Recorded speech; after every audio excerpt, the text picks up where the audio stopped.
Fillimisht në një enë më të madhe, shtojmë 4 vezë plota. Matja e kësaj ëmbëlsire është me gota, ashtu do ta prezantoj edhe unë. Te vezët do të shtojmë një gotë 200 ml plot me sheqer.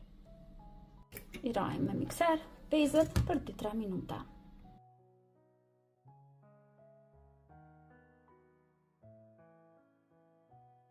Tani vazhdojmë që ta shtojmë qumshtin, njëjtë edhe qumësht një gotë 200 ml.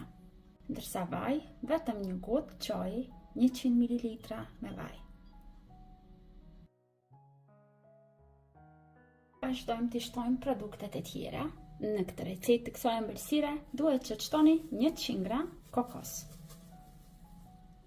Ndërsa miell, vetëm 3 lugë gjelle të plota me miell. Dhe një pako pluhur për pjekje. Sëri përzihem me mikser.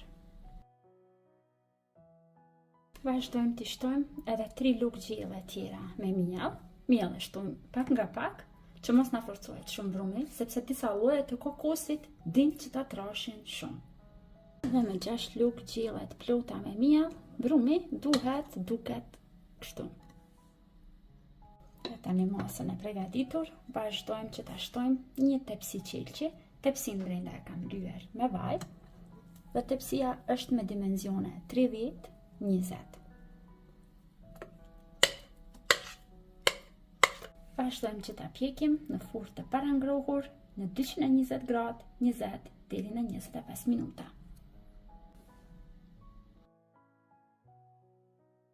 Sherbeti i kësaj ëmbëlsire bëhet me qumësht dhe në një enë më të madhe do të shtojmë 2 gota nga 200 ml me qumësht, ose nëse i matni në një matëse 400 ml me qumësht.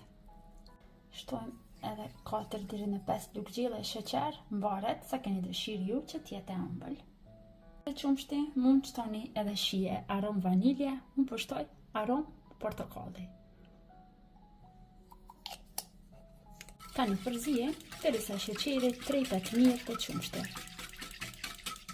Shërbetin e kemi gati, largojmë anësh, presim për ëmbëlsiren që të pjeket.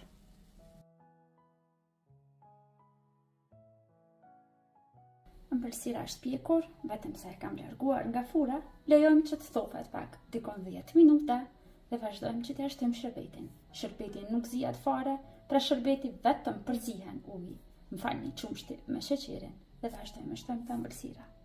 Që të sigurohemi që qumshti do të përton mirë brenda të ëmbëlsira, vazhdojmë kështu që të bëjmë disa vrima.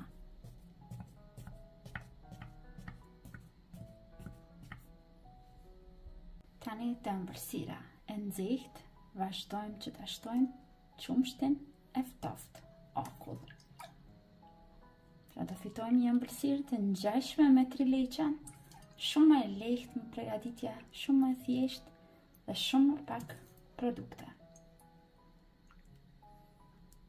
Pasi ëmbëlsira brenda ka kokos, po e vreni se sa shpejt po e tërheq shërbetin brenda.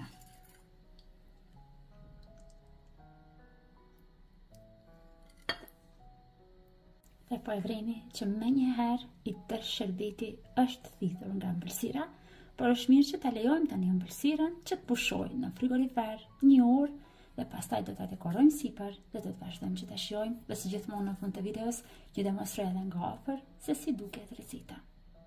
Pasi që është ftofur ëmbëlsira, sipër ëmbëlsirës do të shtojmë shllak të rrahur me mikser ose krem pana për ëmbëlsira, do të rrahni me mikser derisa të fitoni një krem të mirë dhe të trashë.